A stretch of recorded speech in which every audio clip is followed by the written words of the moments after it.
Assalamualaikum warahmatullahi wabarakatuh. Perkenalkan, kami dari kelompok 7 akan membahas tugas besar keamanan data dan blockchain yang berjudul implementasi TLS transport protokol pada VoIP menggunakan Asteris dan SIP. Sebelumnya, perkenalkan diri terlebih dahulu. Perkenalkan, nama saya Aldi Herdiansyah dan rekan saya Ragiantama Oleh Sujadi, Muhammad Faiz Ilmansyah, dan juga Rivario Azima Akbar. Pertama, kita masuk ke bagian latar belakang. Kita membahas pengamanan komunikasi VoIP, khususnya signaling SIP dengan menggunakan TLS. Implementasi dilakukan pada server Asteris dan klien SIP atau micro SIP atau Zoiper untuk membuktikan bahwa TLS mampu melindungi signaling VoIP dari penyadapan. Lalu tujuannya di sini terdapat 3 tujuan yang kita miliki.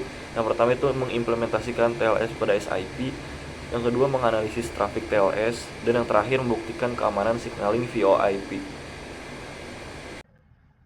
Oke, environment kita ada topologi sederhana, itu OS kita menggunakan Linux Ubuntu, kemudian software PBX-nya kita menggunakan Asteris. Untuk protokolnya kita menggunakan TLS SIP port 5061. Untuk kliennya kita menggunakan Micro SIP dan Zoiper. Untuk menangkap protokolnya kita menggunakan Wireshark. Nah, pengertian komponen utama yang pertama Asteris adalah software PBX, yaitu Private Branch Exchange, open source yang berfungsi sebagai server VoIP.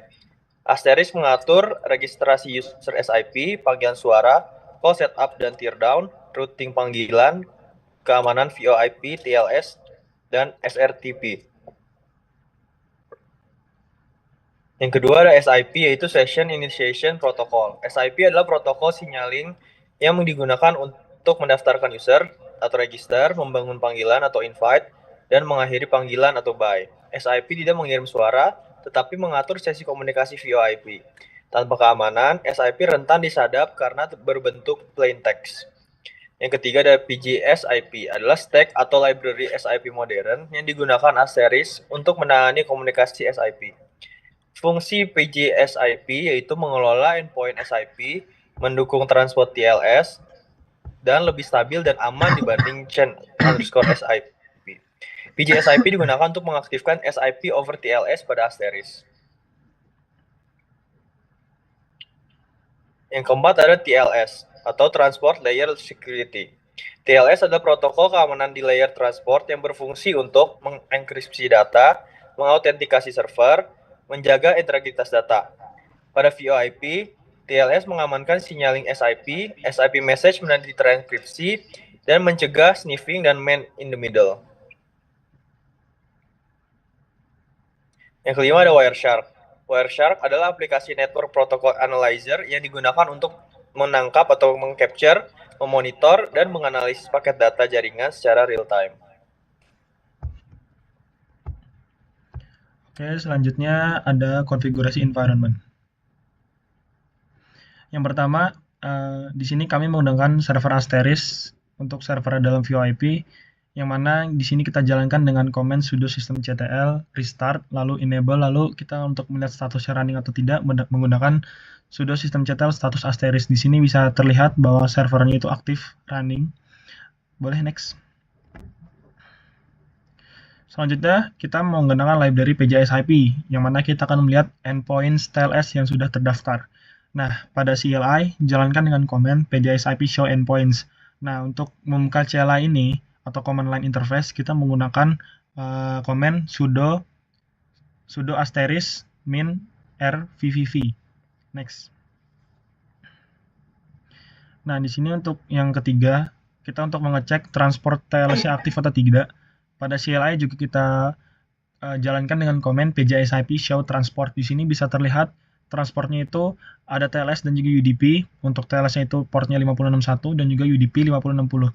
Di sini kenapa saya menggunakan UDP juga? Karena untuk mengetes bahwasanya selain pesan yang terenkripsi untuk tugas besar kami juga bisa menelpon untuk protokol jaringan yang bisa melihat isinya. Jadi tidak hanya yang terenkripsi, tapi juga yang tidak terenkripsi, yaitu UDP atau User Datagram Protocol. Next. Selanjutnya untuk kliennya, di laptop kami menggunakan micro SIP yang mana IP servernya menggunakan IP server dari hotspot handphone saya, yaitu 172.20.10.8. Username-nya di sini kami buat 6. Kita gunakan yang beberapa saja, yang mana username itu kita gunakan yang 21.000 dan passwordnya 123. Dan di sini bisa terlihat halaman dari micro SIP-nya, yaitu untuk pesan itu membawa TLS. Next. Selanjutnya untuk di handphone, untuk berkomunikasi teleponan, kita menggunakan aplikasi Zoiper, yang mana kita masukkan IP server juga, yang mana tadi IP servernya sudah disebutkan 172.20.10 dan 8, username-nya 23.000 dan juga passwordnya 123. Next.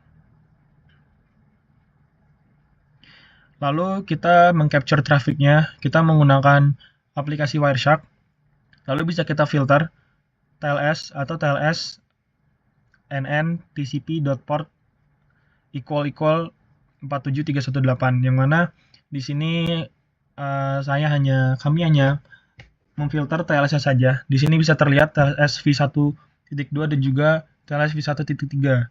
Yang mana di sini kenapa banyak TLS v1.3? Karena di sini pada saat saya mencoba teleponan sedang membuka banyak browser seperti Edge, Google Chrome, WhatsApp, dan juga VirtualBox-nya.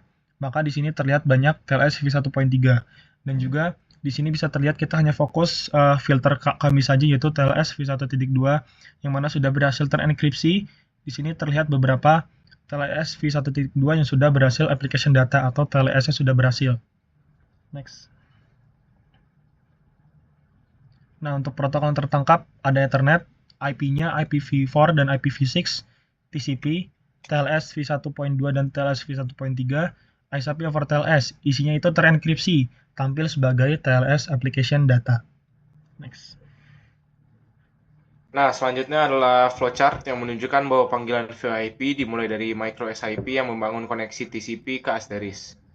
Melakukan TLS handshake untuk membentuk secure channel, lalu seluruh signaling SIP seperti register dan invite dikirim dalam kondisi transkripsi hingga sesi VoIP aman terbentuk dan panggilan berjalan. Mekanisme TLS bekerja dengan melakukan proses handshake untuk menegosiasikan parameter keamanan dan membentuk kunci enkripsi bersama. Setelah TLS secure channel terbentuk, seluruh signaling SIP seperti register dan invite dikirim dalam keadaan terenkripsi sehingga tidak dapat dibaca secara plain text oleh pihak ketiga. Hal ini membuktikan bahwa TLS efektif dalam mengamankan komunikasi VoIP pada sisi signaling. Kesimpulannya adalah, yang pertama, TLS berhasil mengamankan SIP, yang kedua, traffic SIP tidak terbaca plain text, dan yang ketiga, file PCAP membuktikan TLS aktif. Sekian presentasi dari kelompok kami. Terima kasih. Wassalamualaikum warahmatullahi wabarakatuh.